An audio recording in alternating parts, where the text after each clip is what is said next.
Hello everyone, ये हमारे ethics का लेक्चर नंबर 3 है।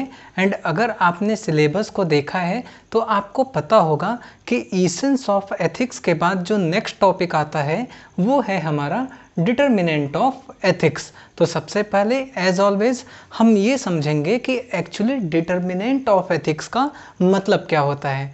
देखिए, डिटर्मिनेंट ऑफ एथिक्स का मतलब है कि वो सारे फैक्टर जो कि कहीं के भी एथिकल स्टैंडर्ड को शेप करते हैं। मैं अगेन रिपीट करता हूँ कि डिटर्मिनेंट ऑफ एथिक्स का मतलब होता है कि वो सारे फैक्टर जो कि एथिकल स्टैंडर्ड को शेप करते हैं, ये वही फैक्टर्स होते हैं। डिटर्मिनेंट ऑफ एथिक्स में वो सारे फैक्टर आएंगे जिसके बेसिस पे लोग डिसाइड करते हैं कि हाँ, ये सारी चीज़ें सही हैं एंड ये सारी चीज़ें गलत हैं। ओके, तो आई होप कि आपको इस कीवर्ड का मतलब समझ में आ गया होगा कि डिटर्मिनेंट ऑफ एथिक्स का मतलब होता है कि वो हर एक फैक्टर जो कि एथिकल स्टैंडर्ड को शेप करते हैं एंड उसी के बेसिस पे लोग सही और गलत का जो है वो फैसला लेते हैं। वो लोग समझते हैं कि हाँ, ये सारे एक्शंस एथिकल हैं एंड ये सारे एक्शंस अनएथिकल हैं। अब अगर हम बात करते हैं डिटर्मिनेंट ऑफ एथिक्स का, तो उसमें जो सबसे फर्स्ट फैक्टर आता है जो कि एथिकल स्टैंडर्ड को शेप करता है वो है आपका नॉलेज। ओके, अगर हम बात करें कि नॉलेज किस तरीके से एथिकल स्टैंडर्ड को शेप करता है, तो आप इस एग्जांपल को समझो कि देखिए, कुछ टाइम पहले क्या था, आपको पता होगा कि फिटस का मतलब क्या होता है ना। तो पहले जो है एबॉर्शन जब कोई कराता था तो उसमें कोई इशू नहीं था, क्योंकि उसमें क्या किया जाता है, फिटस को मारा जाता है, राइट, एंड उसी के थ्रू क्या होता है, एबॉर्शन होता है।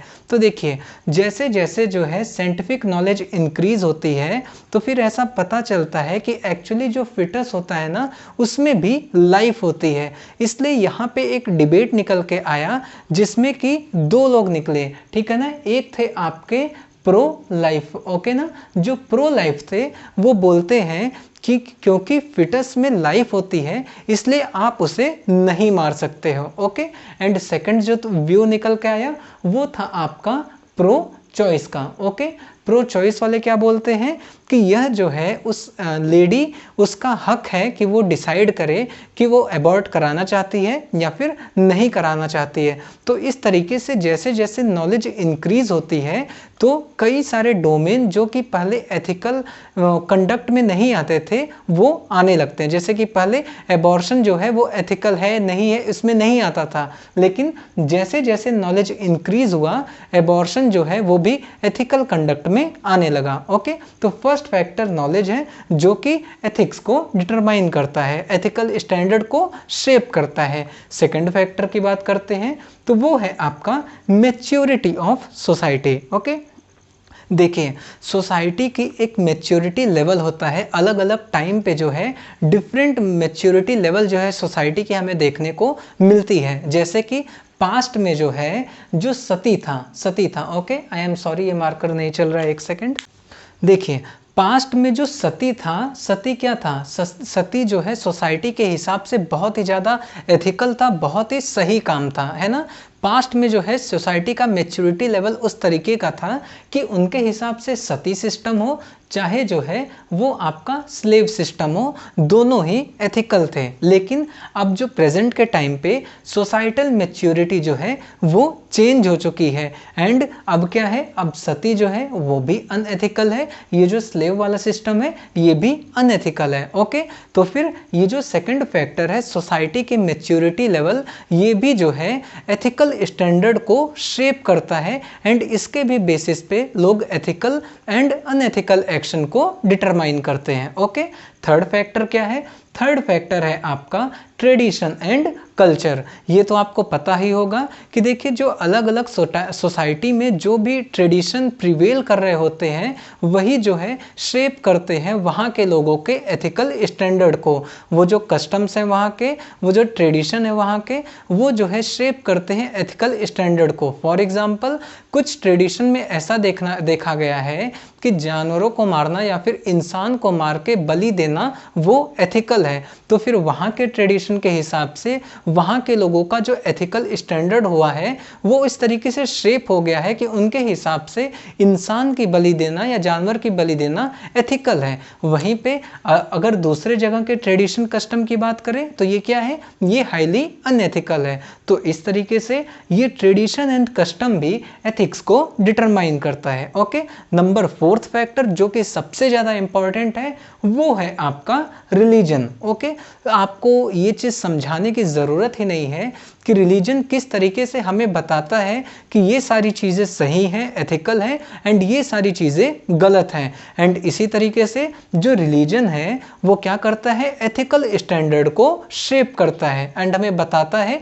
कि हाँ ये एथिकल है, ये अनएथिकल है। Okay, now 5th and last factor जो है जो कि एथिक्स को डिटरमाइन करता है वो है आपका इंस्पिरेशन। इंस्पिरेशन का क्या मतलब हुआ, देखिए कई सारे लीडर होते हैं सोसाइटी में। ओके, कई सारे इवेंट्स भी होते हैं सोसाइटी में जो कि लोगों को इंस्पायर करते हैं एंड जो उनका जो एथिकल स्टैंडर्ड होता है वो कुछ उनके हिसाब से ही शेप हो जाता है। फॉर एग्जांपल मैं आपको बताता हूँ, अगर हम ले टेररिस्ट का एग्जांपल, जो टेररिज्म होता है, देखिए वहाँ के लीडर जो है वो जो अपने यूथ है उनको कुछ इस तरीके से इंस्पायर करते हैं कि देखो अगर आप किसी को मारते हो तो ये एथिकल है। तो जो यूथ होता है उनका जो एथिकल स्टैंडर्ड होता है वो कुछ इस तरीके से शेप हो जाता है कि वो किसी को मारने में सोचते हैं कि हाँ वो अच्छा काम कर रहे हैं एंड वो भगवान के पास जाएंगे या फिर अल्लाह के पास जाएंगे तो उन्हें काफ़ी खुशी मिलेगी, काफ़ी अच्छा स्थान मिलेगा। लेकिन अगर आप अच्छे सोसाइटी में हो जहाँ का लीडर, जहाँ का इवेंट सब कुछ अच्छा है तो वो जो है आपके एथिकल स्टैंडर्ड को कुछ इस तरीके से शेप करेगा कि आप ऑनेस्टी, ह्यूमैनिटी, ये सारे जो है आपके लिए ये सारे कंडक्ट जो होंगे वो एथिकल होंगे। ओके, तो फिर जो इंस्पिरेशन होता है जो कि लोग लेते हैं लीडर्स से, वेरियस इवेंट से, फॉर एग्जांपल हम जो है फ्रीडम स्ट्रगल से इंस्पिरेशन लेते हैं तो फिर वो भी हमारे एथिकल स्टैंडर्ड को क्या करता है, शेप करता है। एंड हम जो है पेट्रोटिज्म, हम जो है अपने देश के प्रति प्रेम जो है उससे इंस्पायर होकर के ही लेते हैं, है ना। तो आई होप कि आपको ये वाला पॉइंट भी क्लियर हो गया।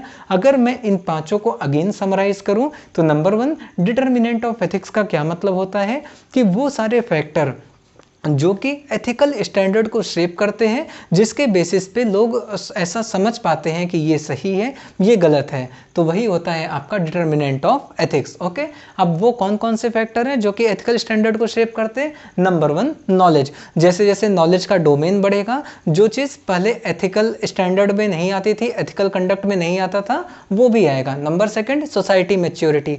जैसे जैसे सोसाइटी मैच्योर करती है और आगे बढ़ती है तो कई सारी चीज़ें जो हैं एथिकल एंड अनएथिकल के हिसाब से चेंज होती रहती हैं। कई सारी चीज़ें जो है पहले एथिकल थी लेकिन बाद में अनएथिकल हो जाएंगी एंड कई सारी चीज़ें जो कि ऑलरेडी एथिकल डोमेन में नहीं थी वो भी एथिकल एंड अनएथिकल के कंडक्ट में आ जाएंगी। Number 3, tradition and culture. किसी भी जगह का जो कल्चर एंड ट्रेडिशन होता है वो भी वहाँ के लोगों का एथिकल स्टैंडर्ड को शेप करता है। Number 4, religion. रिलीजन तो आपको पता ही है कि वो कई सारी चीज़ें बताता है कि हाँ ये सारी चीज़ें एथिकल हैं, ये सारी चीज़ें अनएथिकल हैं। And last, inspiration. जो लोग इंस्पिरेशन लेते हैं वेरियस इवेंट से, वेरियस लीडर से, वो भी क्या करता है, उनके एथिकल स्टैंडर्ड को शेप करता है। तो बस दोस्तों इस वीडियो में इतना ही, मिलते हैं हम नेक्स्ट टॉपिक में सिलेबस के। तब तक के लिए अगर वीडियो अच्छी लगे तो वीडियो को लाइक करिए, चैनल को सब्सक्राइब करिए। Thank you so much.